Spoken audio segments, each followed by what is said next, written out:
ಜನಸಾಮಾನ್ಯರಿಗೆ ದರ ಏರಿಕೆಯ ಮತ್ತೊಂದು ಬಿಗ್ ಶಾಕ್. ಮತ್ತಷ್ಟು ದುಬಾರಿಯಾಗಲಿದೆ ನಂದಿನಿ ಹಾಲಿನ ದರ. ಬೆಲೆ ಏರಿಕೆಯ ಬೇಗೆಯಲ್ಲಿ ಬೇಯ್ತಾ ಇರುವಂತಹ ಜನಸಾಮಾನ್ಯರಿಗೆ ಮತ್ತಷ್ಟು ಬಿಸಿ ತಟ್ಟಲಿದೆ. ನಂದಿನಿ ಹಾಲಿನ ದರ ಮತ್ತಷ್ಟು ದುಬಾರಿಯಾಗಲಿದೆ. ಪ್ರತಿ ಲೀಟರ್ಗೆ 3 ರಿಂದ 4 ರೂಪಾಯಿ ಏರಿಕೆಗೆ ಚಿಂತನೆಯನ್ನ ಮಾಡಲಾಗಿದೆ. ರೈತರಿಂದ 10 ರೂಪಾಯಿ ಹಾಲಿನ ದರ ಏರಿಕೆಗೆ ಮನವಿ ಬಂದಿದೆ ಕೆಎಂಎಫ್ಗೆ. ಆದರೆ ಸರ್ಕಾರದ ಮಟ್ಟದಲ್ಲಿ ಲೀಟರ್ಗೆ 3 ರೂಪಾಯಿ ಏರಿಕೆಗೆ ಚಿಂತನೆ ನಡೆಸಲಾಗಿದೆ.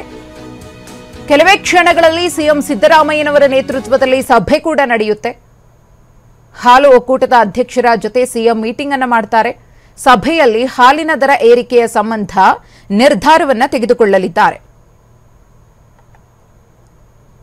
ಈಗಾಗಲೇ ಮೆಟ್ರೋ ಟಿಕೆಟ್ ದರ ಏರಿಕೆ ಆಯಿತು, ಜೊತೆಗೆ ದಿನಬಳಕೆಯ ವಸ್ತುಗಳ ದರ ಏರಿಕೆಯಾಗಿದೆ. ಈ ನಡುವೆ ಹಾಲಿನ ದರ ಏರಿಕೆಯೂ ಕೂಡ ಗ್ರಾಹಕರಿಗೆ ತಟ್ಟಲಿದೆ.